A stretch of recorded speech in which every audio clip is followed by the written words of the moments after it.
G'day everyone, welcome to another Full Scale Fishing Adventures video. We are out on the beautiful Murray River. It's the 2021 cod fishing season.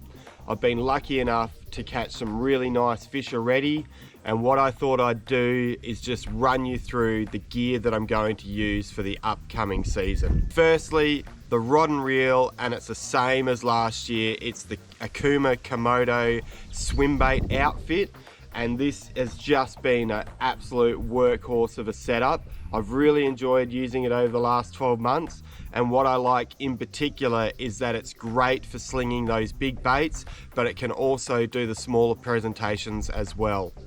So the reel is the Komodo SS 364, and what I really like about this reel is that it is a strong piece of machinery. Now, cod fishing is a funny game because there's lots and lots of casting between bites, so your reels get a really hard working over during a day's fishing.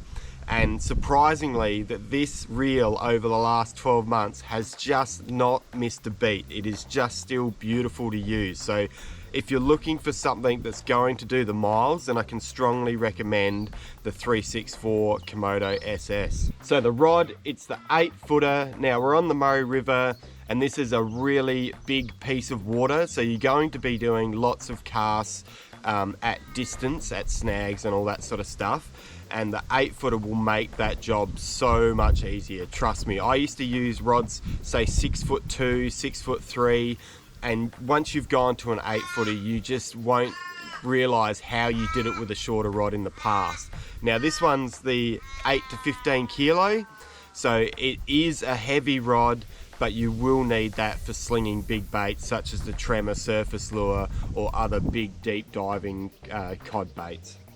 What I really like about the Komodo swim bait rods is that they've got really nice big guides. Now I used this rod when I was barra fishing, and I was able to run a 100-pound leader with ease through these guides, and that really says something, because a lot of the rods on the market you will not be able to run a heavy leader, which you do need for when you cod fish.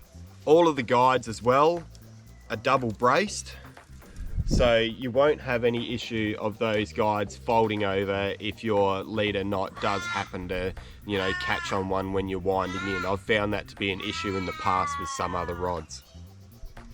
So a change that I've made this year is I'm back using the Platypus Bionic braid, and this braid is just absolutely perfect for fishing for natives. So if you're into your cod fishing, then I can strongly suggest trying the Bionic braid.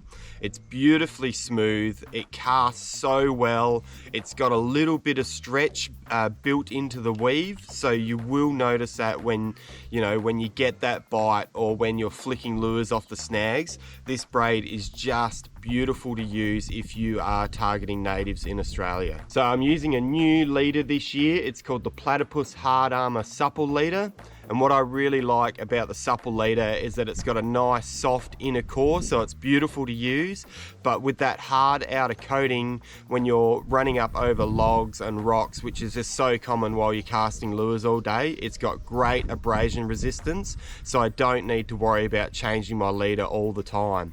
And another thing that's really, really good is that it's an Aussie made product, so you're supporting Australian jobs by using it. So my bait selection so far this year has been big, deep diving hard bodies. Because we're in summer, the fish are sitting down a bit deeper, and they are just such a great searching tool on the cast. During those low light periods, out comes the Ballista Tremor, which has been my #1 surface lure over the past 12 months. So heading into autumn and winter, spinnerbaits play a huge part of my fishing, and once again I'll be using that 1 ounce twin spin with the 8-inch Mag Swim trailer, as I find that's just such a great searching bait. You can really slow roll that bait, and I've caught so many big fish on spinner baits, it's just silly. So I think I've done enough talking. Hopefully this has given you a bit of an insight onto what tackle I'm using for the season. I've got a beautiful run of snags to cast. I'm hoping that I might be able to get a cod bite, so I'm going to get into it.